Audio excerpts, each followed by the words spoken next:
कल पढ़ क्या रहे थे? हम्म। हाँ, कल हम लोग फिजियोग्राफी को समाप्त किए थे।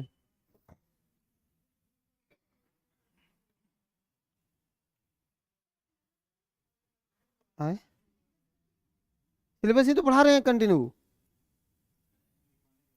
हाँ, सिलेबस तो ऐसे ही जुबानी पर याद रखो कि इंडियन ज्योग्राफी पढ़ना है। इंडियन ज्योग्राफी में क्या पढ़ना है? तो इंडिया का एक परिचय करना है, इंडिया का फिजियोग्राफी है, इंडिया का ड्रेनेज सिस्टम है, इंडियन सॉइल है, इंडियन क्लाइमेटोलॉजी है, और इंडिया में जितने भी जो है ये ट्राइब्स हैं, जनजाति हैं, उनको पढ़ना है, सेंसस को पढ़ना है। इंडियन ज्योग्राफी खत्म। फिर फिजिकल ज्योग्राफी में चलेंगे, भारत के हर एक चीज़ों को पढ़ लेना है इसमें। फिजिकल में चलेंगे तो फिजिकल के लिए अलग से कहानी करना होगा कि वहाँ पर एक जियोमॉर्फोलॉजी पढ़ना होता है, क्लाइमेटोलॉजी पढ़ना होगा, ओशियनोग्राफी पढ़ना है, और थोड़ा सा बायोज्योग्राफी पढ़ना है, बहुत थोड़ा सा। ठीक है। वर्ल्ड ज्योग्राफी किनको पढ़ना है? तो जो लोग पीजीटी वाले लोग हैं उनको वर्ल्ड ज्योग्राफी पढ़ना है, बाकी वाले लोगों को वर्ल्ड ज्योग्राफी नहीं पढ़ना है। इतने सिलेबस है। अब इसके लिए एक दिन खराब करे तुम्हारा? नहीं, अब कहीं के असर मत करिए। जितना टॉपिक टॉपिक चल रहे हैं ना, ये सिलेबस ही है।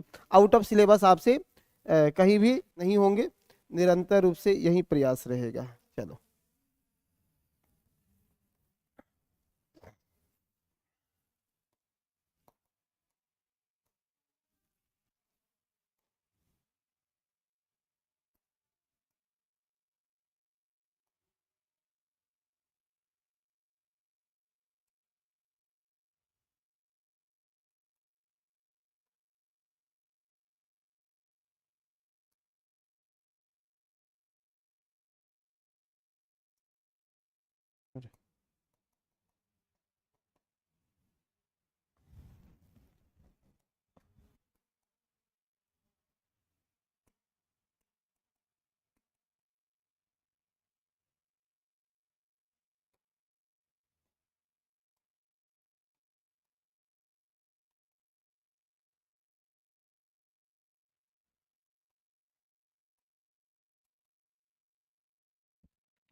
भारत की अपवाह तंत्र। आज बात इसी को लेकर के आपसे करेंगे। भारत का अपवाह तंत्र, drainage system of India. Bharat का अपवाह तंत्र, ड्रेनेज सिस्टम ऑफ इंडिया।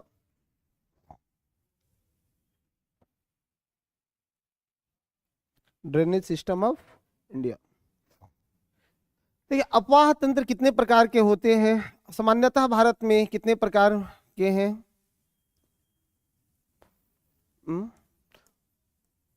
कितने प्रकार के हैं? तो दो प्रकार के हैं। एक हिमालयी अपवाह तंत्र, और दूसरा प्रायद्वीपीय अपवाह तंत्र। हिमालयी और प्रायद्वीपीय अपवाह तंत्र। हिमालयी और प्रायद्वीपीय अपवाह तंत्र, ये तो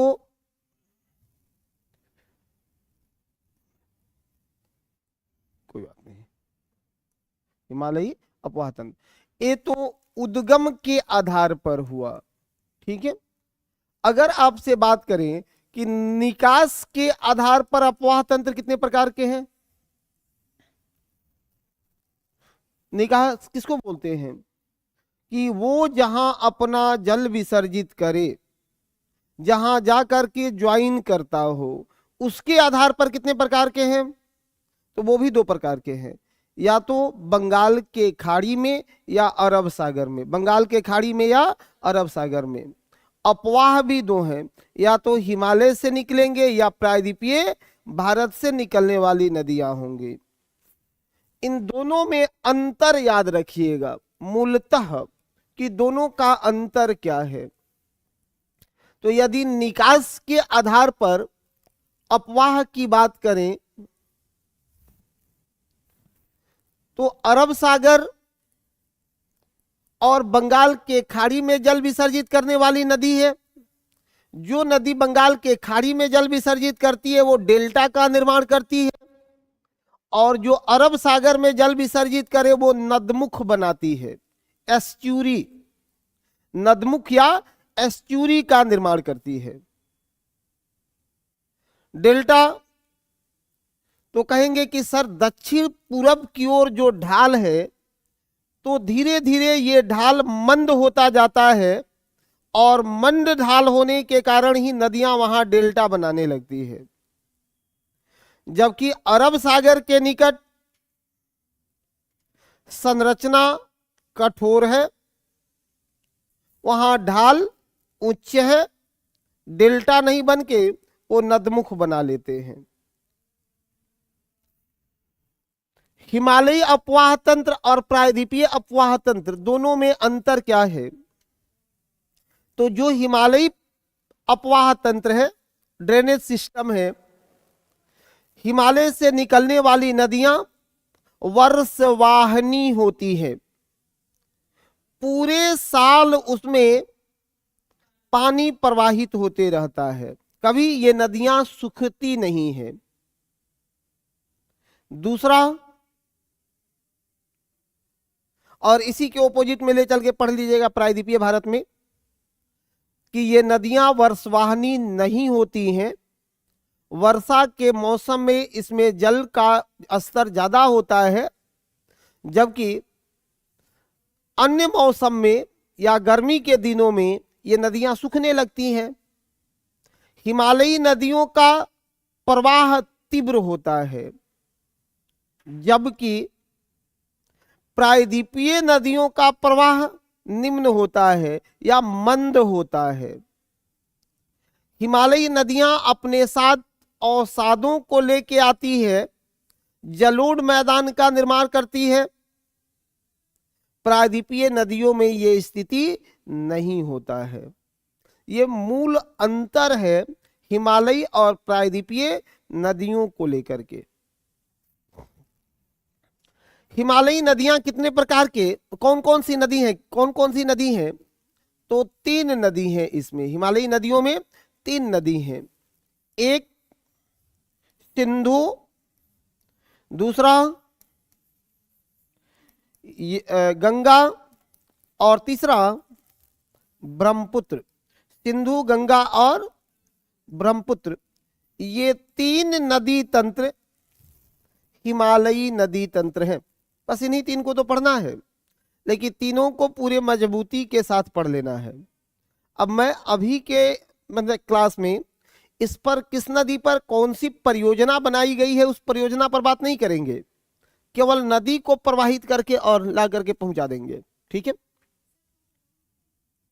ड्रेनेज सिस्टम, अच्छा, अपवाह बोलते हैं नदियों को ही जो चल रही हो, नदियां। अब ज्योग्राफिकल वर्ड है, जी हाँ, ड्रेनेज सिस्टम, ड्रेन। ठीक है। अब यहां लिख देते भारत की नदियां, तो थोड़ा ठीक ठाक नहीं है। ठीक है, ऐसे तो लोग लिख लेते हैं, लेकिन वो ज्योग्राफी के मर्म और भाषा को नहीं समझते हैं। ठीक है, चलो एक एक नदियों पर बात करेंगे आपसे। सबसे पहले सिंधु को लेकर के, सिंधु को लेकर के देखो, ये क्लास को वहां तक नहीं पहुंचाया जाएगा। सिंधु हिमालय की पूर्ववर्ती नदी है, हिमालय से पहले से बनी है, बह रही है। पहले जो सिंधु नदी थी, वह नदी खंभात के खाड़ी में आकर के अपना जल विसर्जित करती थी। मैप देखा है आप लोगों ने कभी? गुजरात देखिएगा तो पहले यह नदी गुजरात तक आती थी, लेकिन जैसे ही दिल्ली अंबाला कटक पढ़ा है आपने ना, तो दिल्ली अंबाला कटक का उत्थान होना शुरू हुआ, यह नदी पश्चिम की ओर शिफ्ट होने लगी, और धीमे धीमे धीमे धीमे स्थिति ऐसा बना कि यह नदी वर्तमान समय में कहां, मकरान तट, पाकिस्तान, में अरब सागर में अपना जल विसर्जित करती है। ठीक है, जो इसके छोड़े गए क्षेत्र हैं वही वर्तमान थार मरुस्थल का क्षेत्र आपको दिख रहा होगा। पहले वहां सिंधु नदी का अपवाह क्षेत्र होता था।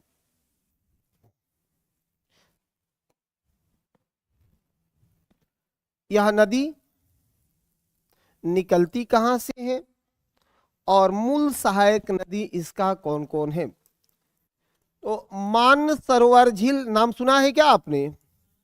मानसरोवर झील तिब्बत में अंतिम बार शिव जी यहीं देखे गए थे, इसके बाद नहीं देखे गए कहा जाता है। यहीं एक ग्लेशियर है, बोखरचू ग्लेशियर। कौन सा? बोखरचू ग्लेशियर। बोखरचू ग्लेशियर।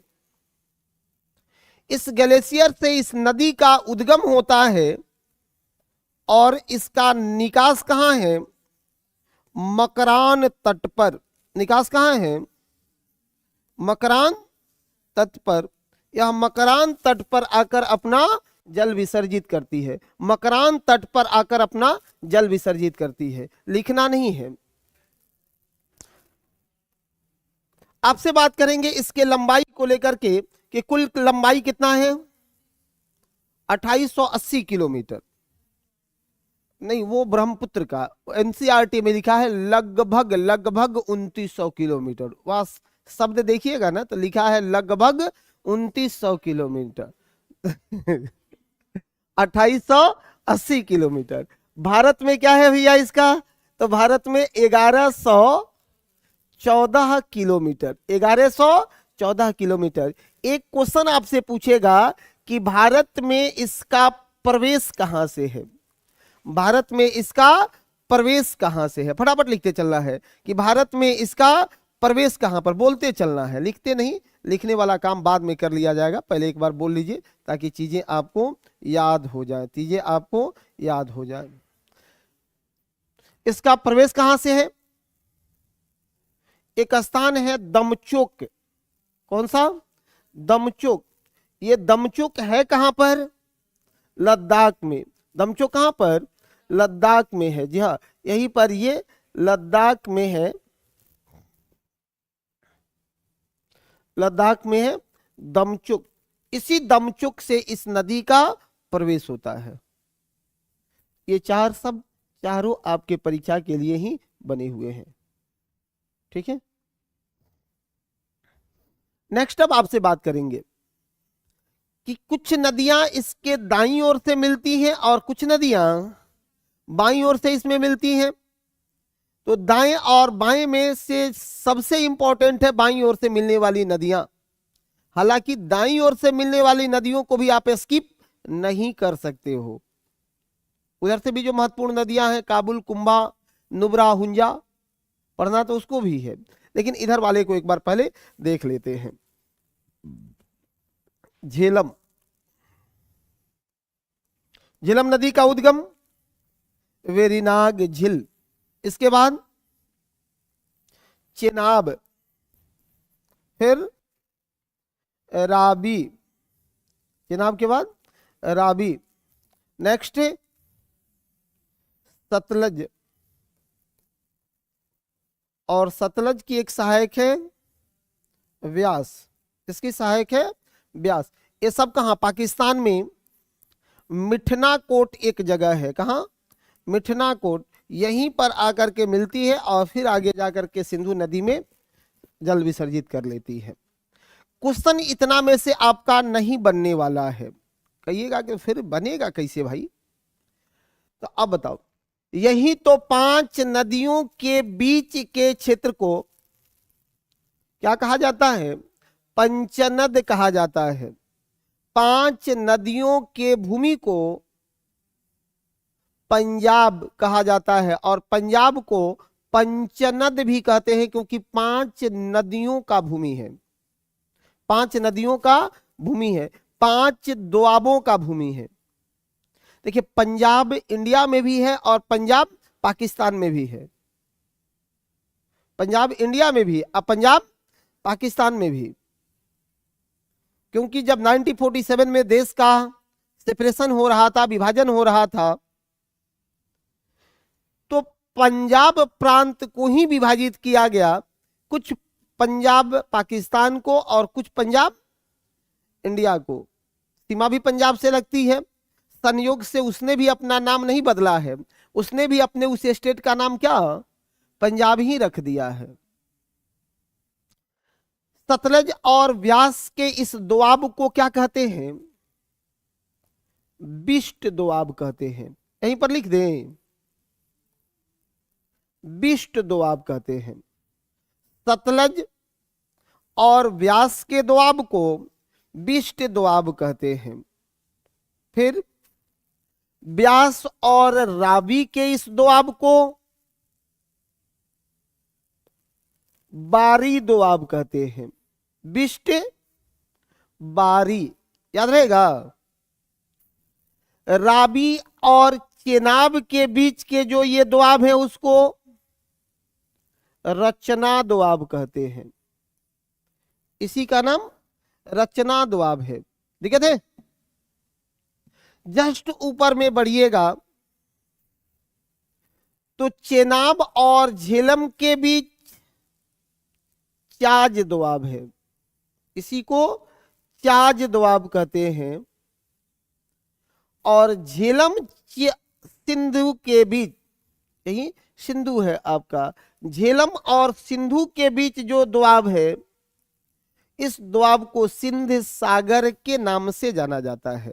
इसी को सिंध सागर के नाम से जाना जाता है, कि सिंधु दोआब या सिंध सागर कहा जाता है। एक बार दोआबों को देख लो। ब्यास और सतलज के बीच रावी ब्यास, चेनाब रावी, झेलम चेनाब, आ सिंधु झेलम, सिंधु, उसका नाम सिंधु ही है। ठीक है जी हाँ, सिंधु दोआब ही उसे कहा जाता है, या सिंध दोआब कहा जाता है, सिंध सागर भी कहा जाता है उसको। ठीक है, नेक्स्ट थोड़ा सा और प्रवेश बात करेंगे इसको। ठीक है, इसकी जो ये नदियां हैं जैसे सतलज, तो इस नदी का उद्गम कहां से होता है,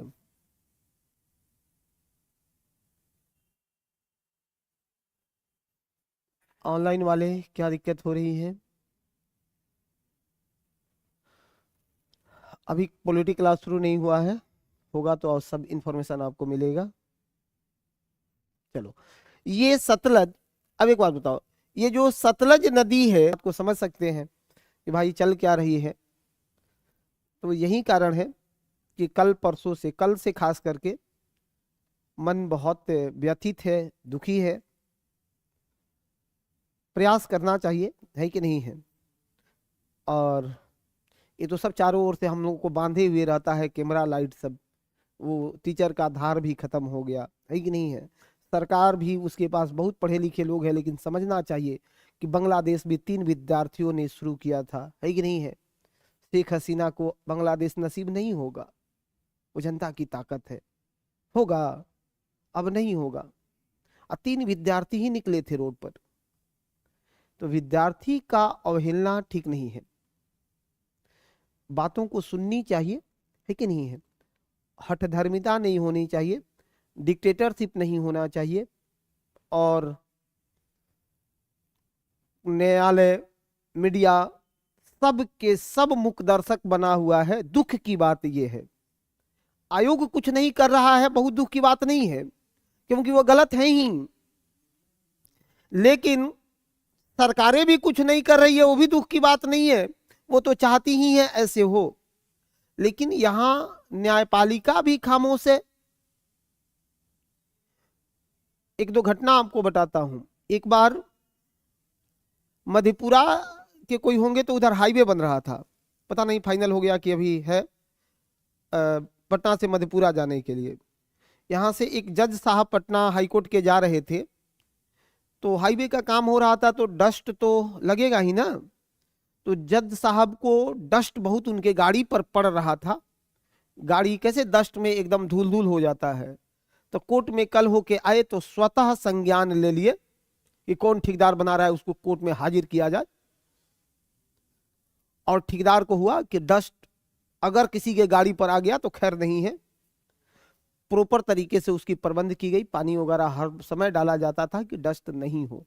न्यायपालिका की ये ताकत है, आपको बता रहा हूं कि उसको किसी के बताने की वो प्रतीक्षा नहीं करता है। न्यायपालिका नहीं कह सकता है कि हमको किसी ने बताया नहीं। आपके पास राइट है, अधिकार है कि आप, कोई नहीं बता रहा है, आपके नॉलेज में है, कहीं से भी नॉलेज में आ गया तो आप स्वतः संज्ञान ले सकते हो, स्वतः संज्ञान ले सकते हो। इतना मीडिया प्रतिदिन चल रहा है, माननीय हाईकोर्ट को भी इस बात को संज्ञान में लेना चाहिए। मीडिया भी चौथे स्तंभ चुपचाप मुकदर्शक बन के खड़ा है, तो ये चीजें थोड़ा सा ज्यादा व्यथित किया है कि ये ठीक नहीं है, लेकिन कोई नहीं, इसका कुछ तो निराकरण होगा ही, है कि नहीं है। ईश्वर पर भरोसा है कि अगर कुछ करा रहे होंगे तो उसका परिणाम अच्छा ही होगा। मतलब हम लोग यही मान के रह सकते हैं ना कि जो चल रहा है, आप लोग वहां नहीं जाते हैं इसलिए नहीं आपको पता है, वहां की दृश्य रियल में बहुत मार्मिक दृश्य है, और मैं अक्सर क्लास लेने के बाद वहीं चल जाता हूं आजकल। अब मजबूरी है कि बहुत ज्यादा फ्रेम में नहीं रहते हैं, लेकिन चले जरूर जाते हैं। मन नहीं होता है आने का, रात में 10, 11, 12 बजे तक आते हैं लौट के रूम पर, क्योंकि अब मेरे सामने ये चीजें आ रही हो तो बड़ा दुख देता है, ठीक है, इसलिए फिर कोई चलो नहीं, ठीक है, यूट्यूब पर नहीं ना है।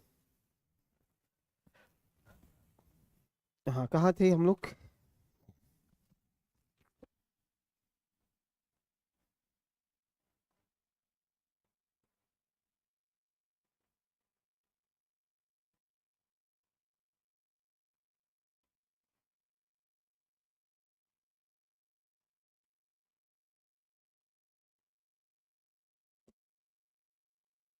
हम्म। हाँ, यहाँ ये राकसताल झील, राकसताल झील से इस नदी का उद्गम है। अब एक बात, व्यास नदी कहाँ से निकलती है भाई? इसी में सब लिखते चले ना, इसी में लिखना ही पड़ेगा, कोई उपाय नहीं है। ये व्यास नदी का उद्गम कहाँ है? व्यास कुंड से। कहां से? व्यास कुंड से। व्यास नदी का उद्गम कहां? व्यास कुंड से। रावी नदी का उद्गम रोहतांग दर्रा। कहां है? रोहतांग दर्रा, हिमाचल प्रदेश, रोहतांग दर्रा। चेनाब नदी का उद्गम दो नदियों के मिलने से बना है, कौन कौन? चंद्र और भागा, चंद्र और भागा, चंद्र और भागा। झेलम नदी, वेरिनाग झील, झेलम नदी बेरीनाग झील, बेरीनाग झील से निकलती है कौन? झेलम नदी। ये नदी निकलती है बेरीनाग झील से। अब एक दो क्वेश्चन इसी में बनाएंगे। सिंधु की सबसे बड़ी सहायक नदी, सिंधु की सबसे बड़ी सहायक नदी चेनाब है। सिंधु की सबसे बड़ी सहायक नदी चेनाब है, सबसे बड़ी सहायक नदी चेनाब है, सबसे बड़ी सहायक नदी चेनाब है। यहां देखिए, यहां से नदियां आना शुरू हुआ। ये कौन सी नदी है? नुब्रा। कौन सी नदी है? नुब्रा। नुब्रा के बाद इधर और कौन सी नदी मिलती है? सयोग। नुब्रा, सयोग। और कौन सी नदी है? गिलगित। गिलगित, गिलगित। क्वेश्चन पूछा है कि पीओके में प्रवाहित होने वाली नदी गिलगित। कौन सी नदी? गिलगित। स्वात, काबुल, कुर्रम, गोमल, ये सब नदी है। स्वात, स्वात, काबुल, काबुल, कुर्रम, और एक है यहां से कौन? गोमल। एक है गोमल, एक और नदी है गोमल, एक और नदी है गोमल, एक और है गोमल। पहले इतनी बातों को बना लीजिए कॉपी में, इसको बना लो। फोटो नहीं खींचना है, सब काम चला लेता है मोबाइल से, ऐसे चलेगा? कॉपी में लिखे, याद नहीं करना है जी, ये दिखाना थोड़े है किसी को।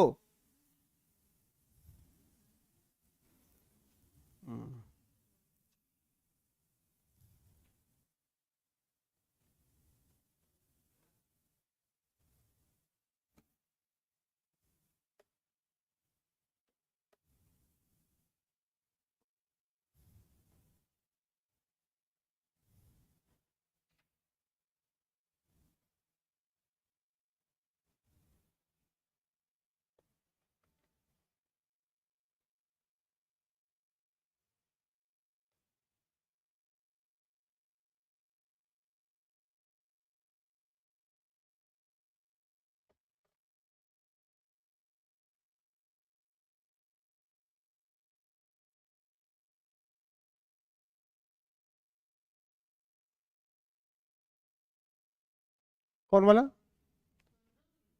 कुर्रम, कुर्रम, इसको कुर्रम बना लीजिए, कुर्रम, ठीक है।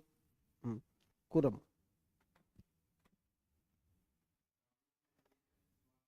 स्वात, स्वात है, काबुल से पहले क्या है? स्वात है। दिक्कत है कहीं? इससे बाहर कुछ नहीं पूछा जाता है, जब भी पूछे जाएंगे तो यहीं से कुछ पूछे जाएंगे।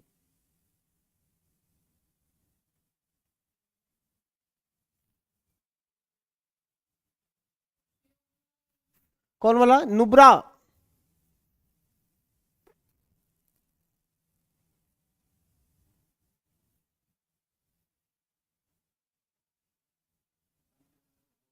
गोमल। हाँ, हुंजा एक जो है ना, वो वहीं वहीं प्रवाहित होने वाली छोटी है जहां पर हुंजा नामक जनजाति का वास होता है, जो भारत का दृढ़जीवी जनजाति है, हुंजा। भारत का दृढ़जीवी जनजाति कौन है? हुंजा। 60 साल के भी वहां के लोगों को देखिएगा तो लगेगा कि एकदम इसके बॉडी से ब्लड टपक जाएगा, इतने चार्मिंग होते हैं वहां के लोगों में। चार्मिंग का कारण क्या है? चार्मिंग का कारण है कि वह रीजन ऐसा है जहां ड्राई फ्रूट का प्रोडक्शन सबसे ज्यादा होता है, और ड्राई फ्रूट का प्रोडक्शन जब सबसे ज्यादा होगा, अब बताओ, जिन चीजों का हम उत्पादन करते हैं उसका कोई दिक्कत है घर में ना? सुबह में 5-10 गो अखरोट इधर से सब निकाल के अच्छा अच्छा फ्रूट खींच दिए नाश्ता में, तो चमकते दमकते रहेंगे ना? हाँ। यादव जी लोगों को देखता है, सुबह में बच्चा निकलेगा तो 1 लीटर 2 लीटर दूध पी लेता है, नहीं पी लेता है? दूध वाला आदमी सबके यहाँ आए, हाँ, दूध के तुरंत मार देगा। तो कारण क्या है? कि दूध की उपलब्धता है। अगर उपलब्धता नहीं होती तो मिलता नहीं मिलता, तो वो कहता है कि हम बहुत मजबूत हैं। और दिमाग मोटा कर लेता है सब लोग। नहीं सर। हाँ तो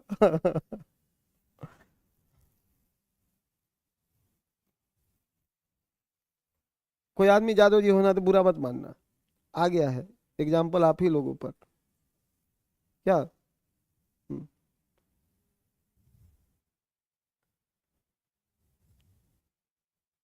ठीक है, लिखिए लिखिए।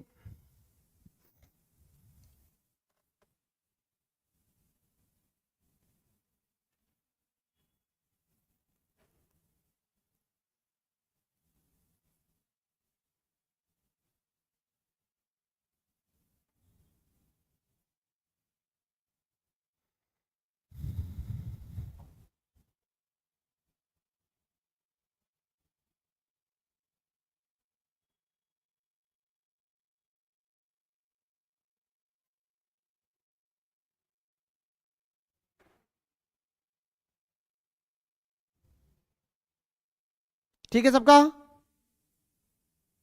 कंटिन्यू करें, रुके।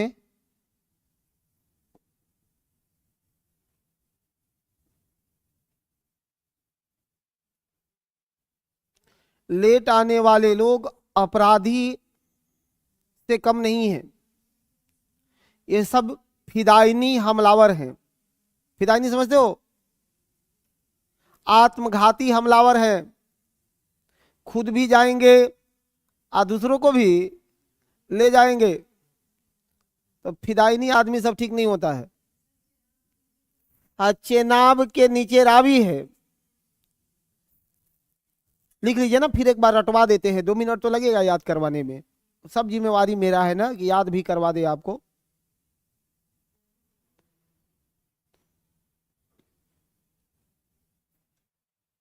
बस फिदाइनी नहीं बनना है। हम्म। हाँ, चंद्र और भागा दोनों को मिलने से बना है चेनाब। चंद्र और भागा की संयुक्त धारा है चेनाब।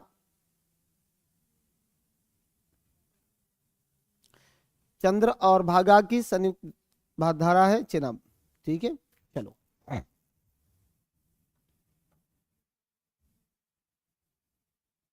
लिख लिया सब लोगों ने?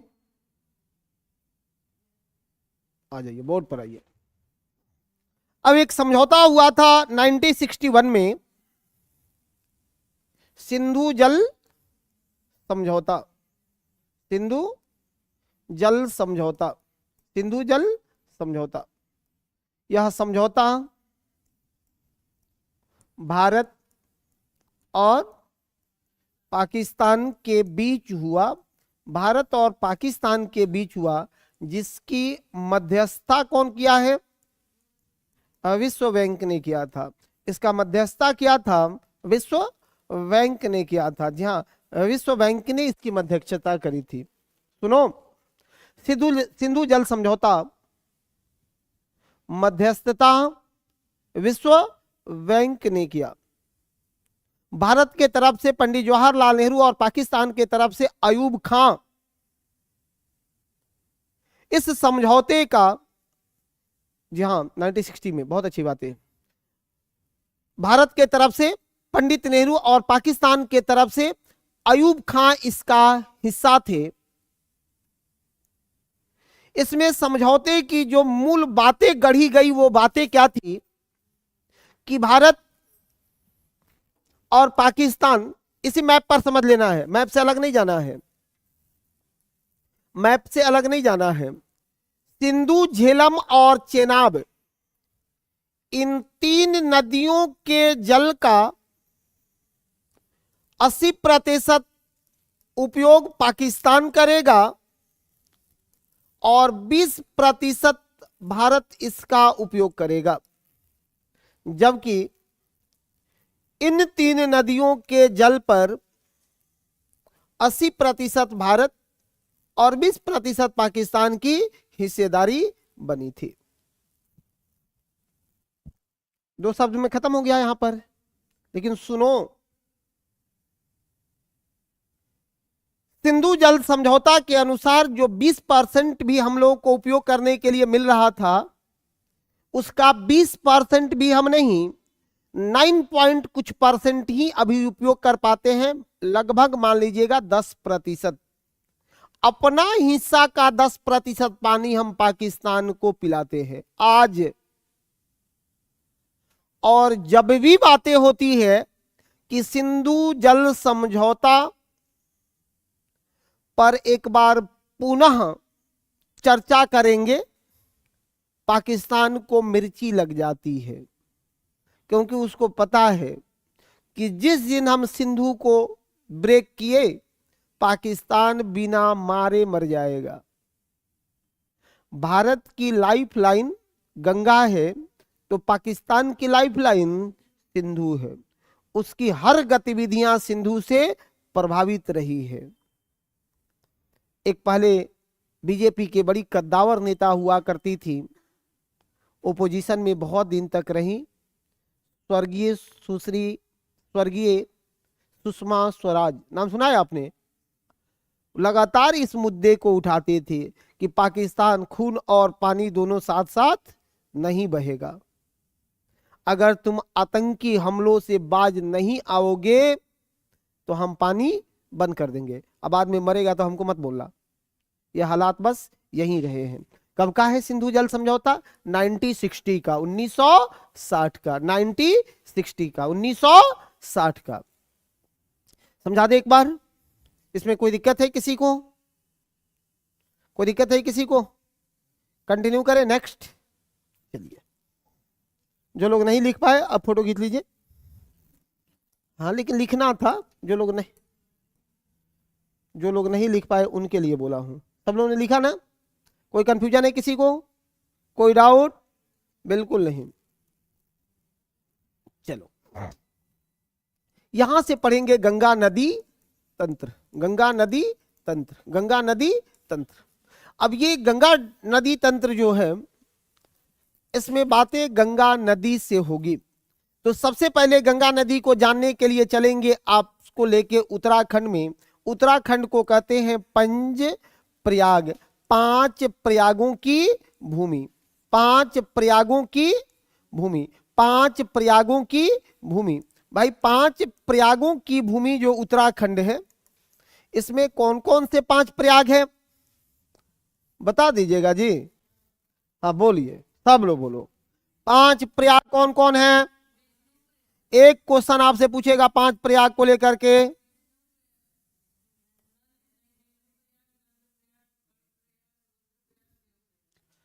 धौली गंगा और विष्णु गंगा को मिलने से विष्णु प्रयाग। बहुत अच्छी बात है, ऐसे ही याद करवा देता हूं। कर्ण प्रयाग किन नदियों के मिलने से बना है?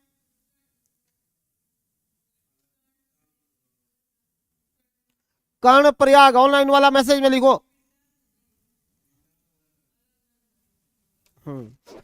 यहां पंच प्रयागों में धौली गंगा और विष्णु गंगा, धौली गंगा और विष्णु गंगा, इन दोनों से मिलने से बनता है विष्णु प्रयाग। क्या बनता है यहां? विष्णु प्रयाग। आगे लेकर के आओ, ये कंटिन्यू हो जाएगा अलकनंदा के रूप में। तो जैसे ही इस अलकनंदा से, इस अलकनंदा से पिंडार नदी यहां मिलेगी, मिलने के बाद बनता है कौन सा? कर्ण प्रयाग। क्या बनता है? कर्ण प्रयाग बनता है। और यहां पर आकर के एक नदी मिलेगी मंदाकिनी। कौन सी? मंदाकिनी। तो अलकनंदा जहां मंदाकिनी से मिलती है, वहां पे कौन सा प्रयाग बनता है? रुद्र प्रयाग। यहां पे बनता है रुद्र प्रयाग, यहां पर बनता है रुद्र प्रयाग, यहां बनता है रुद्र प्रयाग। यहां एक कला करके ही मिला देते हैं, नंदाकनी। ये नदी कौन सी है? नंदाकनी। अगर अलकनंदा से मिले तो नंद प्रयाग, नंद प्रयाग। और यहां से एक नदी निकलती है भैया, यही है गंगोत्री हिमनद। कौन सा? गंगोत्री हिमनद। गंगोत्री हिमनद उत्तराखंड के उत्तर काशी जिला, उत्तर काशी जिला। और यहीं से एक नदी निकलती है भागीरथी के नाम से। क्या नाम है? भागीरथी के नाम से, जिस नदी पर यहां अवस्थित है टिहरी बांध, टिहरी बांध। और इस टिहरी बांध को लेकर के जब आकर के यहां मिलेगी अलकनंदा से, तो बन जाता है देव प्रयाग। क्या बन जाता है? देव प्रयाग। यही 5 प्रयागों की भूमि है उत्तराखंड, देवभूमि उत्तराखंड, देवभूमि उत्तराखंड। बना लीजिए, इसको भी बनाइए, कॉपी में, कॉपी में बनाना है, ठीक है? सबको कॉपी में बनाना है, सबको कॉपी में बनाते रहना है।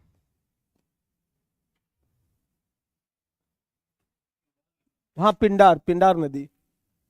पिंडार और अलकनंदा के मिलने से कर्णप्रयाग, अलकनंदा मंदाकिनी से रुद्रप्रयाग, नंदाकिनी अलकनंदा से नंदप्रयाग, विष्णु गंगा धौली गंगा विष्णु प्रयाग। और जैसे ही अलकनंदा और भागीरथी मिलेगी, देव प्रयाग बनेगा। कौन सा? देव प्रयाग बनेगा। नदियों के नाम स्त्रीलिंग होते हैं कि पुल्लिंग? हाँ, अपवाद है। काहे अपवाद है?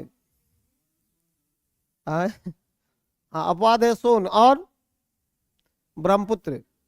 सोन और ब्रह्मपुत्र आते हैं तो बात करेंगे सोन और ब्रह्मपुत्र पर भी, कि काहे ये अपवाद बन गया।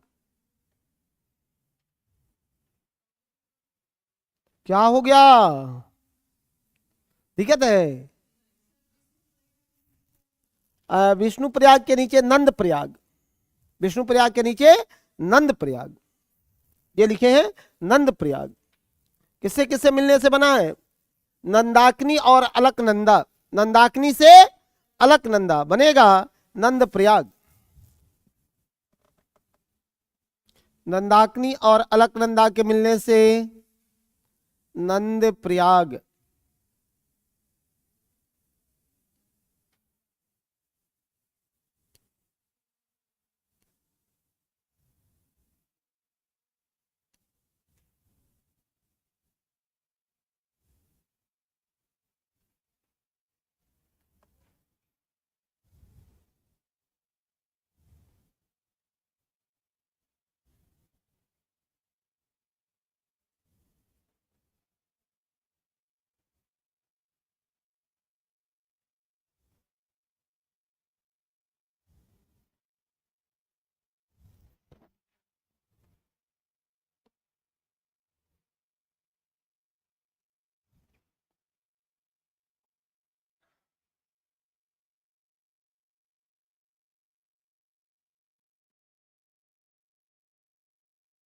चले,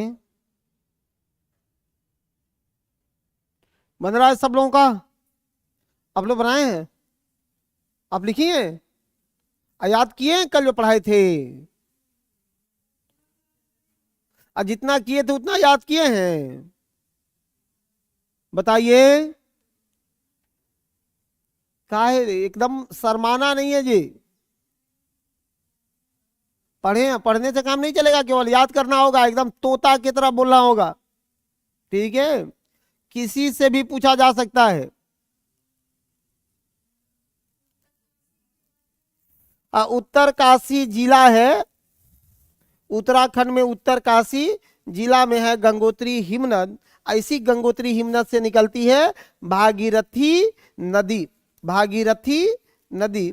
और ये भागीरथी नदी से ही अलकनंदा मिलती है तो बनता है देवप्रयाग। देखो, गंगा जहां से निकलती है वहां भी भागीरथी, और जहां भारत से बाहर भी होती है वहां भी भागीरथी।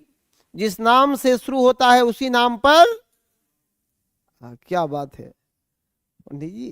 कह रहा तेरे नाम से शुरू तेरे नाम पे खत्म। निकालिए उससे, है कि नहीं है? भागीरथी के नाम से निकलती है और भागीरथी से भारत से भी बाहर होती है। क्योंकि आप पढ़ेंगे ना, जब इतिहास पढ़ोगे आप लोग तो पढ़िएगा कि 23 जून 1757 को बंगाल के प्लासी नामक स्थान, प्लासी में आम्रकुंज नामक स्थान पर भागीरथी नदी के तट पर प्लासी का युद्ध हुआ था। फिर दिमाग में कंफ्यूजन नहीं आए कि अब बंगाल में भागीरथी कहां से आ गया। तो भागीरथी वही है जो हुगली से अलग होता है, तो उस धारा को भागीरथी के नाम से जानते हैं। कंटिन्यू करें, आइए। अब यहां से गंगा को ले चलते हैं। देवप्रयाग में गंगा को छोड़े थे ना, देवप्रयाग से गंगा को निकालते हैं। देखो, देवप्रयाग के बाद, देवप्रयाग के पास जो गंगा की सबसे पहली सहायक नदी है,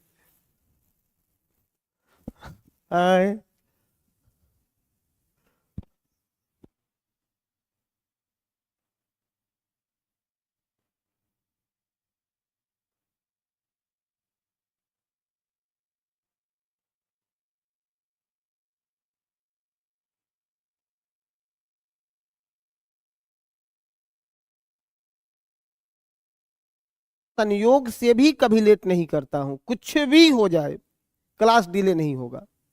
मैं 9:30 से पहले आके बैठ जाता हूं, क्योंकि ड्यूटी है, तो लेट कैसे हो सकता है। सब लोग समय से आइए कल से। अब यहां एक नदी है रामगंगा, नाम सुना है क्या आपने? हाँ, रामगंगा। और ये रामगंगा आकर के मिल जाती है कन्नौज में, इत्र की नगरी कन्नौज, डिंपल भाभी की नगरी कन्नौज। उनसे भी नगरी जुड़ गया है। हाँ, इत्र की नगरी कन्नौज में। जैसे ही कन्नौज से आप आगे बढ़ोगे, यहां एक नदी और मिलेगी, बहुत छोटी नदियों को स्किप भी करेंगे। गोमती, नाम सुना है क्या आपने? इंपॉर्टेंट इसलिए हो जाता है क्योंकि इसी गोमती के तट पर बसा हुआ है लखनऊ। गोमती के तट पर बसा है लखनऊ, आकर के मिलती है फैजाबाद में। नाम सुना है आपने फैजाबाद का? जहां फैजाबाद में आकर के मिलती है, वही फैजाबाद उत्तर प्रदेश में।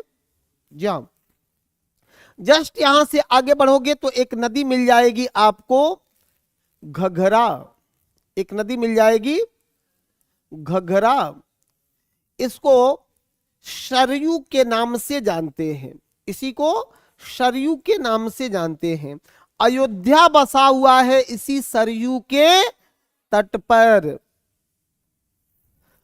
यह बिहार और यूपी की सीमा बनाती है, बिहार प्लस यूपी की सीमा बनाती है, और छपरा में आकर के गंगा में अपना जल विसर्जित करती है। बिहार के नदियों को बहुत डिटेल्स पढ़ना है, बिहार स्पेशल में। अभी तो बस परिचय के साथ आगे बढ़ते रहिए। घघरा, अभी इस बार भी क्वेश्चन पूछा है, ठीक है, घघरा से लेकर के। घाघरा के बाद एक नदी मिलेगी और आपको, गंडक। गंडक, धौलागिरी नेपाल में इस नदी का उद्गम है। यह नदी शालिग्रामी, नारायणी के नाम से जानी जाती है और पश्चिमी चंपारण के वाल्मीकि नगर में बिहार में प्रवेश करती है। हाजीपुर या सोनपुर के पास आकर के गंगा में अपना जल विसर्जित करती है। जो मेला लगता है सोनपुर, वो इसी के संगम पर लगता है। गंडक और गंगा के संगम पर यह मेला लगता है। जस्ट आगे बढ़ोगे भैया तो एक और नदी मिलेगा आपको, बूढ़ी गंडक। एक और नदी है बूढ़ी गंडक। और जो बूढ़ी गंडक नदी है, बिहार में गंगा की सबसे लंबी सहायक नदी है। बिहार में गंगा की सबसे लंबी सहायक नदी है। हालांकि गंगा की सबसे लंबी सहायक नदी कौन? यमुना। गंगा की सबसे लंबी सहायक नदी यमुना। लेकिन बातें बिहार की जब आ जाए तो बूढ़ी गंडक। बूढ़ी गंडक कहां से निकलती है? बूढ़ी गंडक कहां से निकलती है? इस नदी का उद्गम बिहार में ही होता है। बिहार के पश्चिमी चंपारण में एक जगह है रामनगर, और वहीं रामनगर के पास एक दून है और उसी के पास से इस नदी का उद्गम होता है, जिसे सिकरहना के नाम से जाना जाता है। इसे सिकरहना के नाम से भी जाना जाता है। सिकरहना, इसका क्षेत्रीय नाम क्या है? सिकरहना। बेगूसराय के पास, माझी वगैरह में बेगूसराय के पास जाके ये अपना जल विसर्जित करती है। इसी नदी के विसर्प पर बना हुआ है कांवर ताल झील। इसकी एक सहायक नदी है बागमती। नाम सुना है क्या आपने? नेपाल की गंगा कहने वाला नदी। इस पर भी बात करना है। जस्ट यहां आइए, एक नदी है कोसी। कौन सी नदी है? बिहार की शोक। बिहार की शोक। बिहार की शोक क्यों? सबसे ज्यादा मार्ग बदलने वाली नदी है। सबसे ज्यादा मार्ग बदलने वाली नदी है। इस बार भी देखे कितना बढ़िया जो है रील और लड़का सब डालता था, तो देखते थे हम लोग कितना भयावह स्थिति उत्पन्न हुआ कोसी में। यही कोसी सबसे ज्यादा मार्ग बदलने वाली नदी है। अब कोई भी मेरा भाई बताएगा भैया कि ये मार्ग बदलने का कारण क्या है? अरे ये सीखना है आप लोगों को पैसा देके। इतना तो किताब में भी लिखा है कि सबसे ज्यादा मार्ग बदलने की नदी है, लेकिन पैसा खर्चा किए हो तो ये सीख करके जाओ कि मार्ग काहे बदलती है। इसी के लिए नल है। हाँ हाँ, सुनो, यह नदी गोसाई थान से निकलती है। कहां? गोसाई थान से। 7 धाराओं के मिलने से बनी है। नाम पड़ा सप्त कोसी।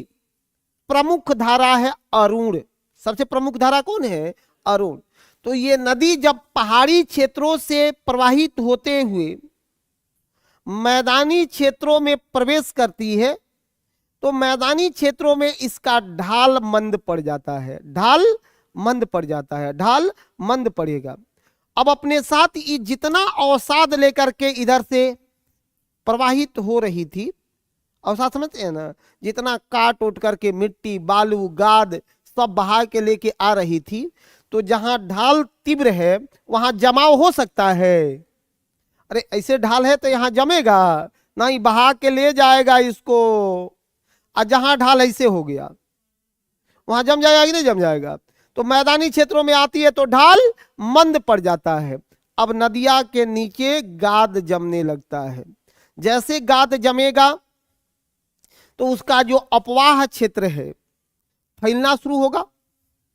गहराई कम होगा तो चौड़ाई बढ़ेगा, तब ना आयतन ठीक ठाक रहेगा। तो बढ़ने लगता है, और चौड़ाई बढ़ेगा तो जहां कोई कमजोर मिला वहीं जाकर के दूसरा रास्ता बना लिया, फिर प्रवाहित होता है। इसलिए सबसे ज्यादा मार्ग बदलने वाली नदी है कोसी। यहां एक नदी और है जो दार्जिलिंग से निकलती है, महानंदा। आपने नाम सुना है क्या? महानंदा। इस महानंदा की एक सहायक नदी है मेची, इसी की सहायक नदी है मेची। और बिहार की पहली नदी जोड़ो परियोजना है कोसी और मेची। किसको जोड़ा गया है? कोसी को मेची से, कोसी को मेची से। मेची किसका सहायक नदी है? महानंदा का। बिहार के किन दो नदियों को जोड़ा गया है? मेची और कोसी को। भारत की पहली नदी जिसे जोड़ा गया, केन बेतवा। सबसे पहले किसको जोड़ा गया? केन और बेतवा को। ये अटल बिहारी वाजपेयी का ड्रीम प्लान था, नदी जोड़ो परियोजना। मिलेगा क्या इससे? तो कहा गया कि सर बाढ़ में कमी आएगी, सिंचाई व्यवस्था मजबूत होगा, नदियां पुनर्जीवित रहेंगी, नदियां मरेंगी नहीं, इसलिए इनको जोड़ा गया। ठीक है, सब लोग फिट है? आओ अब इधर लेके आते हैं आपको। इधर से एक नदी आपको मिलेगी, यमुना। कौन सी नदी है? यमुना। ज से मत लिखिएगा, ज से ब्रह्मपुत्र को लिखते हैं, यमुना।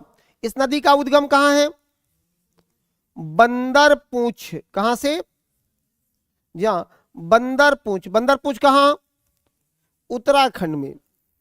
इस नदी का उद्गम है बंदरपूंछ। बंदरपूंछ कहां? उत्तराखंड में। वहीं पर एक ग्लेशियर है, यमुनोत्री ग्लेशियर। कौन सा?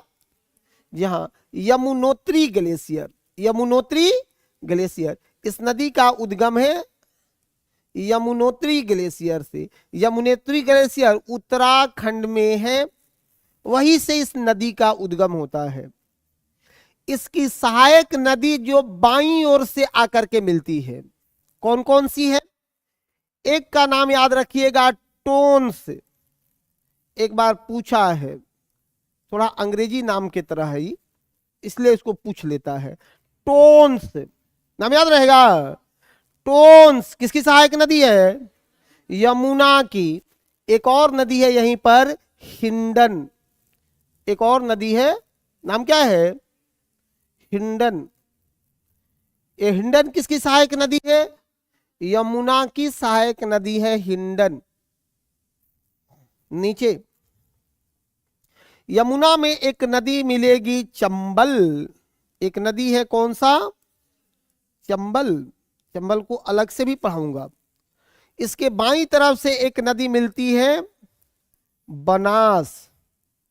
इसके बाईं तरफ से एक नदी मिलती है, बनास। इसके बाईं तरफ से एक नदी है, बनास। फिर यमुना की जो सहायक नदी है, क्षिप्रा, काली सिंध। इसका चंबल का इसका सहायक नदी है क्षिप्रा। ये क्षिप्रा पता है आपको? नाम सुना है आपने? मध्य प्रदेश से इस नदी का उद्गम होता है और मध्य प्रदेश में उज्जैन इसी नदी के तट पर बसा है, जिस उज्जैन में लगता है महाकुंभ। इसे क्षिप्रा और सिप्रा दोनों नाम से जाना जाता है। सिप्रा और क्षिप्रा दोनों नाम से जाना जाता है। जी हाँ, कुछ किताबों में सिप्रा मिलेगा और कुछ में क्षिप्रा मिलेगा। दिक्कत है? कंफ्यूजन नहीं होना चाहिए। आगे बढ़ो। यहीं पर एक नदी है, काली सिंध। कौन सी? काली सिंध। और एक और नदी है चंबल की सहायक, पार्वती। एक और है, कौन सी? पार्वती। यहां मिलेगी यमुना के सहायक में केन, और यही है बेतवा। केन और बेतवा। केन और बेतवा, इन दो नदियों को भी जोड़ा गया है। इन दो नदियों को भी जोड़ा गया है। इन दो नदियों को भी जोड़ा गया है। ठीक है, वहां तक दिक्कत है? नहीं है। आगे बढ़ लेते हैं भाई। चलो, यहां से एक नदी निकल के पहुंच रही है यहां सोन। कौन सी नदी है? सोन। हाँ, कर्मनाशा भी, रुको रुको, कर्मनाशा भी। यहां से एक नदी है, यहां छपरा से पहले ही मिलती है, कर्मनाशा। कौन सी नदी है? कर्मनाशा। ये कर्मनाशा को कहा जाता है भारत की अपवित्र नदी। भारत की अपवित्र नदी कहा जाता है कि एक बार कर्मनाशा में स्नान करने से इंसान जीवन भर के कर्मों से मुक्त हो जाता है। उसके जीवन में केवल कुकर्म बचते हैं। हाँ सुनो, इतिहास गवाह है। लोकोक्तियों पर तो नहीं जाएंगे कि अर्जुन की बातें नहीं होगी महाभारत की, लेकिन जो पढ़ते हैं वो तो सुन लो। 1539 यहीं पर एक किला है, चौसा का किला, जहां हुमायूं ने शेरशाह को घेरा 4 महीने तक। शेरशाह निकल ही नहीं रहा था, उसी में था। जब हुआ बरसात, हुमायूं के कैंप में घुसा बाढ़ का पानी, हुमायूं के घोड़े और शस्त्र बहने लगे, तो उसी में हुमायूं भी बह गया। एक भिस्ती ने जान बचाई। हाँ, भिस्ती, उसने जान बचाई। फिर वहां से हुमायूं निकला और चला गया दिल्ली। कहा कि शेरशाह तुमको नहीं छोड़ेंगे। बिलग्राम के युद्ध में आया तो पराजित किया कि नहीं? फिर शेरशाह ने हुमायूं को पराजित किया। हुमायूं का अपना राज्यपाट खत्म। हुमायूं निर्वासित हो गए। कहां चले गए? अमरकोट में। हुमायूं कहां? अमरकोट में जाके वहां शरण लिए। अकबर का जन्म हुआ। अब हुमायूं के पास भाग्य था कि राज मिलेगा? नहीं। तो कहा जाता है ना कि बहुत बहुत लोगों को नौकरी नहीं होता है, तो कहता है कि एक बार लेडीज लक अजमा लो, मैंने बियाह वाह कर लो। अब बियाह वाला आदमी सोच रहा होगा कि हम लोग क्या करेंगे सर। कुछ नहीं, बस ये एक बातें है, ठीक है। हुमायूं को अकबर पैदा लिया, हुमायूं को पुत्र के रूप में। कहा जाता है अकबर के भाग्योदय से पुनः हुमायूं को राज्य लौटा था। ये बस एक कहानी है, ठीक है, उसके सिवा कुछ नहीं है। पोस्ट है, जी हाँ, जैसे घोड़ा वोड़ा ये सब का काम जो करता है ना, उसको बोलते हैं भिस्ती, इस टाइप को, ठीक है। चलिए, अब ये भारत की अपवित्र नदी, यहां लेकर के आएंगे किसको? तो सोन को। एक नदी को मिला देना, किसको? सोन को। कौन सी नदी है? सोन। इसी पर है डेहरी अनसोन परियोजना, लेकिन अभी उस पर बात नहीं करेंगे। अब ये सोन बहती नहीं है, सोन बहता है। यहां आपको एक नदी मिलेगी, पुनपुन। कौन सी नदी है? पुनपुन। इसी को बोलते थे निरंजना। इस नदी का नाम क्या था? निरंजना। इसी नदी के तट पर, हाँ यही है, इसी नदी के तट पर सुन लीजिए, फाल्गु निरंजना पुनपुन, हाँ नहीं, ये फाल्गु, सॉरी रुको, ये फाल्गु नदी को बोलते हैं निरंजना। यहां है फाल्गु, और ये गया जो है वो इसी के तट पर बसा हुआ है। और उससे पहले पुनपुन है, उससे पहले एक कोयल है, या उत्तरी कोयल भी कहते हैं, ठीक है। यहां लेकर के आएंगे थोड़ा सा, यहां पुनपुन भी कर लेना। किउल यहां पर है, किउल, बस बहुत है। इधर आइए, यहां एक नदी आपको मिल रही होगी, दामोदर। यहां एक नदी मिल रही है गंगा में, कौन सी? और दामोदर को कहा जाता है झारखंड या पश्चिम बंगाल का शोक। क्या बोलते हैं? पश्चिम बंगाल का शोक। पश्चिम बंगाल का शोक। जितनी नदियों पर परियोजनाएं हैं ना, सब परियोजना आपको याद करवा देंगे, ठीक है। अभी तो केवल स्ट्रक्चर खींच करके रख लेना है। पश्चिम बंगाल में यह नदी 2 भागों में विभाजित हो जाती है।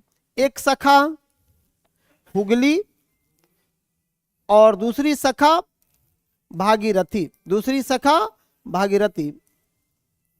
विश्वासघाती नदी के रूप में जाना जाता है हुगली को। विश्वासघाती घाती नदी कहा जाता है किसको? हुगली को। विश्व की सबसे विश्वासघाती नदी हुगली को कहा जाता है। जैसे ही ये भागीरथी यहां से आगे बढ़ेगी, यहां ये प्रवेश करने वाली है किसमें? बांग्लादेश में। कहा? बांग्लादेश में। और बांग्लादेश में इस नदी का नाम हो जाएगा पद्मा। इस नदी का नाम हो जाएगा पद्मा। जैसे ही ये नदी आगे बढ़ेगी, इसका नाम हो जाएगा मेघना। इसको जानने लगेगा वो किस रूप में? मेघना के रूप में, बहुत आगे बढ़ने पर। ठीक है, इतना पहले बना लीजिए, फिर बात करते हैं।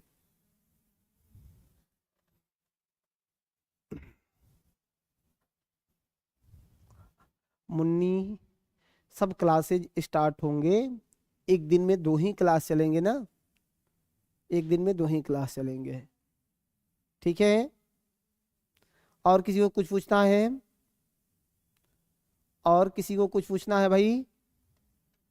पूछ लो। और किसी को कुछ पूछना है तो पूछ लीजिए।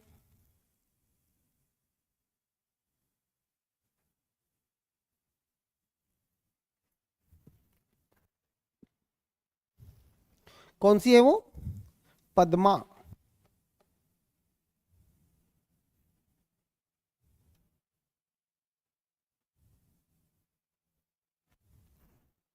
सबको, सब लोगों को लिख लेना है, फिर मैं एक बार बोल दूंगा सबको।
हाँ हाँ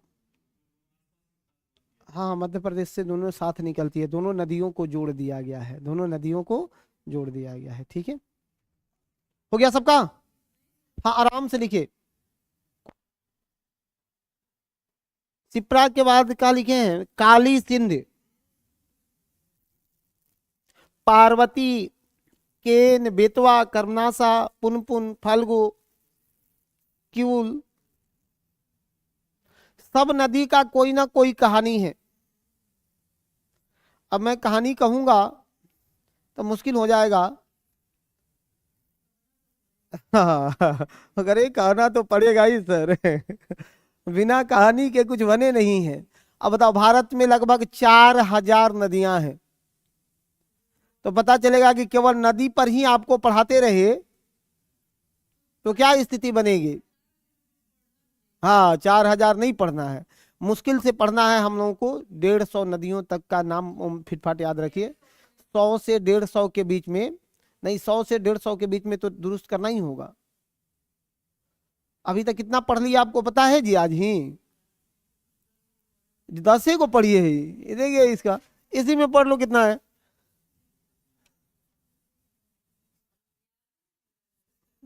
अच्छा, याद नहीं रखते हैं तो रखना पड़ेगा ना। हाँ, बताइए। अभी तक हमको लगता है कि आज केवल मैंने क्लास में जो बताया, तो हम लोग 40 अप्रोक्स पर पहुंच रहे होंगे।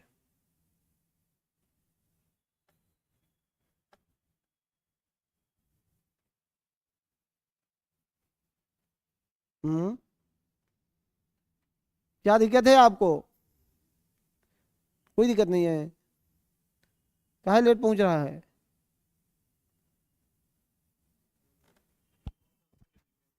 काली सिंध।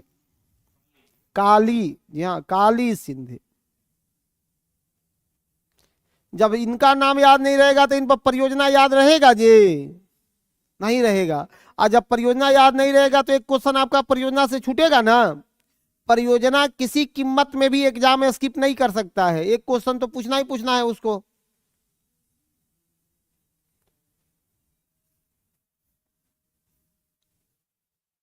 परियोजना आपसे स्किप नहीं किया जा सकता है। जो है जितने प्रोजेक्ट है उससे क्वेश्चन पूछे ही पूछे जाते हैं। ठीक है, चलिए।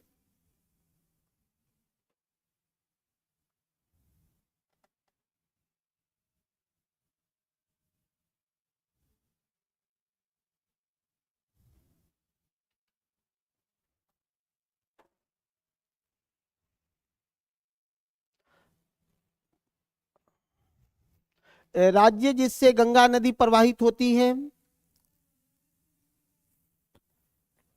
पद्मा के नाम से इसे जाना जाता है, पद्मा। किस किस राज्य से? उत्तराखंड, यूपी,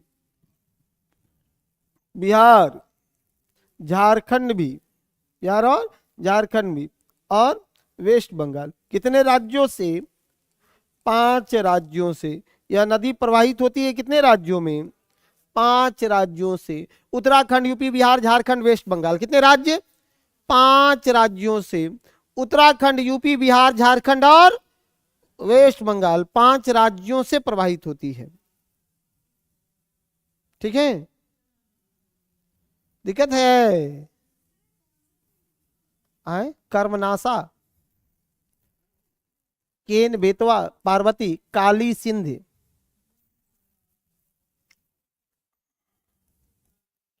काली सिंध।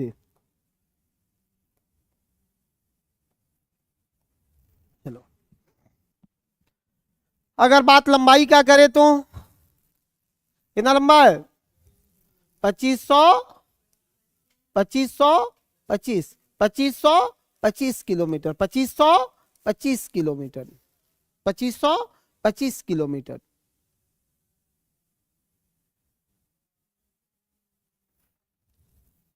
2525 किलोमीटर।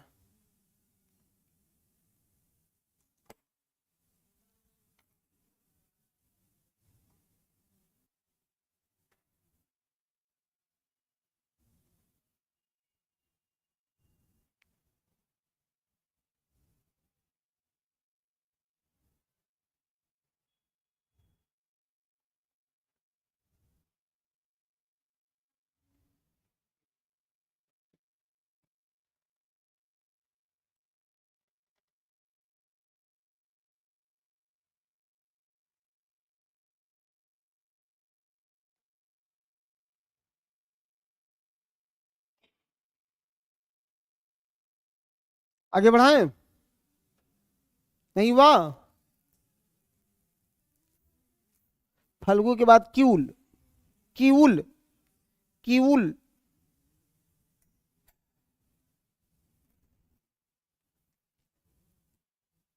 क्यूल।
हो गया? चलो 1 मिनट सुन लो, दुरुस्त कर लो इस बातों को। गंगा नदी का उद्गम कहां से? आवाज दे करके बोलिए। गंगा नदी का उद्गम गंगोत्री हिमनद उत्तरकाशी जिला उत्तराखंड से। उद्गम स्थल पर किस नाम से जाना जाता है? उद्गम स्थल पर गंगा नदी को भागीरथी के नाम से जाना जाता है। भागीरथी से गंगा में परिवर्तन कहाँ? देवप्रयाग में।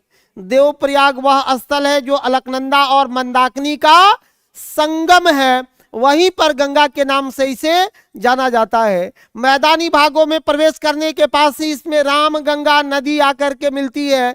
रामगंगा नदी कहाँ? कन्नौज में। जस्ट आगे बढ़ेंगे गोमती, गोमती के बाद घघरा। घघरा इसलिए बहुत इंपॉर्टेंट है क्योंकि बिहार और यूपी की सीमा बनाता है घघरा। अयोध्या बसा है इसी नदी के तट पर।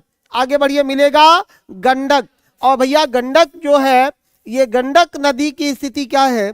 नेपाल के धौलाधर श्रेणी से निकलकर शालिग्राम या नारायणी के नाम से प्रवाहित होते हुए पश्चिमी चंपारण वाल्मीकि नगर में प्रवेश है, और वहीं वाल्मीकि नगर से आगे बढ़ते हुए गंगा नदी में अपना जल विसर्जित करती है। आगे बूढ़ी गंडक, और बूढ़ी गंडक बिहार में गंगा की सबसे लंबी सहायक नदी है। इसी पर जो है कांवरताल झील इसके विसर्प पर बना है। फिर बागमती, कोसी, महानंदा दो दार्जिलिंग पश्चिमी बंगाल से निकलती है, किशनगंज में प्रवेश करती है। इसकी सहायक नदी है मेची। कोसी और मेची को जोड़ करके बिहार की पहली नदी जोड़ो परियोजना बनी कोसी और मेची। कोसी और मेची। आगे बढ़ लो। गंगा की सबसे लंबी सहायक नदी यमुना। यमुना, यमुना नदी का उद्गम बंदरपूछ यमुनोत्री हिमनद उत्तराखंड है। यह नदी प्रवाहित होते हुए प्रयागराज में आकर के और गंगा नदी को ज्वाइन करती है, प्रयागराज में ज्वाइन करती है। इसकी सहायक नदियों में है चंबल।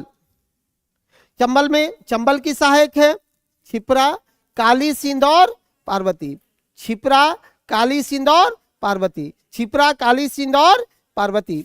इसकी सहायक है बनास। इसकी सहायक है बनास। आगे बढ़ो। केन और बेतवा, इन दो नदियों को जोड़ करके बनाया गया है भारत का पहला नदी जोड़ो परियोजना। किसकी सहायक नदी है? यमुना की सहायक नदी है। कर्मनासा विंध्यन से निकल के ये सोन, फाल्गु, क्यूल, दामोदर पश्चिम बंगाल की शोक के रूप में जाना जाता है दामोदर को। आगे बढ़ लेना है। यहीं पर एक नदी है हुगली, जिसे विश्वासघाती नदी के रूप में जाना जाता है। इसकी दूसरी शाखा भागीरथी। जब यह बांग्लादेश में प्रवेश करे तो वहां पद्मा के नाम से जाना जाता है। फिर आगे मेघना की धारा के रूप में इसका नाम हो जाता है। यही गंगा नदी है। कितने राज्यों से? 5 राज्यों से प्रभावित होती है। बिहार में इस नदी का एंट्री कहां है? बक्सर में, चौसा के पास। बक्सर में, चौसा के पास। एग्जिट कहां से है? कटिहार में। एग्जिट कहां है? कटिहार में। सबसे लंबी, सबसे ज्यादा लंबाई बिहार में किस जिला में सबसे ज्यादा लंबा है? पटना में। 91 किलोमीटर अप्रोक्स है पटना में। जब बिहार स्पेशल पढ़ेंगे तो उसमें इसको कंप्लीट पोस्टमार्टम करेंगे। आगे बढ़ लेना है। इसी के बाद एक नदी है ब्रह्मपुत्र। कहा गया कि अरब सागर में जब मंथन हो रहा था तो मंथन के बाद देखते हो ना, बासुकी, मंदराचल पर्वत, नाम सुना ये सब आपने? मंदराचल पर्वत को मथनी बनाया गया और बासुकी को रस्सी, और देव और असुर सबों ने मिल करके मथना शुरू किया मद्राचल पर्वत से, तो निकला अमृत। और वही अमृत लेकर के अमृत की प्राप्ति हेतु वहां पर देव और असुरों के बीच जो द्वंद्व शुरू हुआ, तो फैसला हुआ कि यहां अमृत को नहीं बटाएगा, क्योंकि निकला था पहले विष, तो शंकर जी पिए थे विष, और शंकर जी कहां चल गए थे? कैलाश पर। तो बात हुआ कि भाई देखो अरब सागर कहां मथाया है, बात हुआ कि यहां नहीं बटाएगा, बटाएगा कहां? कैलाश पर, क्योंकि जो विष पिया है अमृत देने का हक उसी को है। सच्चाई है कि नहीं? अरे अमृत वही लेगा ना जो विष पिएगा, जो केवल आराम से बैठा रहेगा उसको कुछ मिलना है नहीं। तो लेकर के निकले, वहां से लेकर के निकले, तो शुक्राचार्य ने कहा अपने चेला सबसे कि तुम लोगों के साथ छल हो गया, पकड़ो जल्दी जो लेके भाग रहा है अमृत उसको। तो पकड़ने में यहां से द्वंद्व शुरू हुआ, यहीं से द्वंद्व शुरू हुआ। तो पहली बार कौन लेके जा रहा था अमृत का घड़ा? कौन लिया था? विष्णु भगवान थोड़े ले जा रहे थे। कृष्ण जी का वाहन क्या है? गरुड़। कैसे भेजा गया था? गरुड़ से, कि गरुड़ तुम उठा के ले जाओ। तो जैसे अरब सागर से ये सब लेके पहुंचे, तो यहां पहुंचे, और यहां महाराष्ट्र है, ऊपर पहुंच जाएंगे। यहां महाराष्ट्र है। महाराष्ट्र में एक नदी है गोदावरी। गोदावरी नदी के बाद झटका झुटकी हुआ कि बटाएगा यहीं पर। एक बूंद गिर गया गोदावरी में, अमृत का बूंद गिरा है ना, नासिक के पास में। तो एक वो कुंभ वहां लगता है, देखते हैं जीवन में, यहीं से निकले थे सब। एक कुंभ यहां लगता है। फिर वरुण उसको लेकर के गए कि यहां नहीं बटाएगा, आगे बढ़ाते हैं। इसी रास्ते में आगे बढ़ो, यहां मध्य प्रदेश, छिपरा, एक झटका वहां पर, एक बूंद गिर गया छिपरा में, वहां पर भी कुंभ। फिर यहां से लेकर के गए यूपी में, संघर्ष एक बार हुआ कि नहीं देंगे, थोड़ा तगड़ा संघर्ष था, 2 बूंद गिर गया यूपी में। हाँ देखो, जहां एक बूंद गिरा है, ऐसे नाम याद रखना, वहां अर्धकुंभ नहीं लगता है। क्वेश्चन पूछ ले है जो मैं बोल रहा हूं, इंटरटेनमेंट कराने नहीं हूं, क्वेश्चन बता रहा हूं। कहां कहां पर कुंभ लगता है? 4 स्थानों पर। 3 को देख लिए, एक उत्तराखंड में, हरिद्वार। अच्छा सुनो, अब यहां से लेकर के उत्तराखंड में आएंगे, यहां भी दो बूंद गिर जाएगा। तो इन 2 जगहों पर अर्धकुंभ भी लगेगा, कुंभ भी लगेगा और अर्धकुंभ भी लगेगा। जबकि छिपरा में और नासिक में केवल कुंभ लगेगा, यहां अर्धकुंभ नहीं होगा। कल इस पर बात होगी, बात इस पर भी एक बार पढ़ के आइएगा। अभी वो केवल ब्रह्मपुत्र बचा है ना, कि अमरकंटक, ये भी एक पॉइंट है। अक्सर नदियों से जो प्रश्न है, अमरकंटक के पास से कुछ ना कुछ आपसे पूछा जाता है। देखो अमरकंटक में 3 नदी आपको दिख जाएगा, एक नर्मदा, दूसरा सोन, और तीसरा जोहिला। 3 नदी है, नर्मदा, सोन और ये पश्चिम की ओर, और ये पूरब की ओर। और दोनों का उद्गम कहां? अमरकंटक। दोनों का उद्गम अमरकंटक। ठीक है, ये फीमेल, ये मेल। कहानी कुछ बन रही है, नहीं बन रहा है क्या? हाँ, कहानी बन रही है। दोनों अमरकंटक में ही बचपन जिया, देख रहे हो ना, उद्गम दोनों का ही हो रहा है। जीवन में साथ जीने और साथ मरने की कसमें खाई, जीवन साथ ही चलेंगे। लेकिन ये सोन गड़बड़ कर दिया, यहां से निकला कि आते हैं घूम के, आगे बढ़ा, इसकी दोस्ती हो गई रिहंद से। एक किसकी सहायक नदी कौन है? रिहंद, लिख लेना, रिहंद। या रिहंद का हाथ पकड़ा और जीवन में आगे बढ़ गया, नहीं बढ़ गया है? अब नर्मदा इसको देख पाएगी?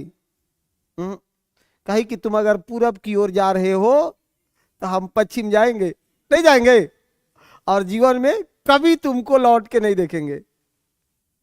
भले ही जाकर के अरब सागर में खत्म कर लेंगे, लेकिन लौट के नहीं देखेंगे। कभी देखेगी? नहीं है। बस ये ऐसे ऐसी चीजों को दिमाग में रखिए, सब बातें आपको याद रहेंगे, ठीक है। बस कल पुनः अपने समयानुसार पहुंचिए। कल नदियों को खत्म कर देंगे, भले थोड़ा ज्यादा पढ़ाना पड़े तो पढ़ा देंगे, कल नदियां खत्म हो जाएगी।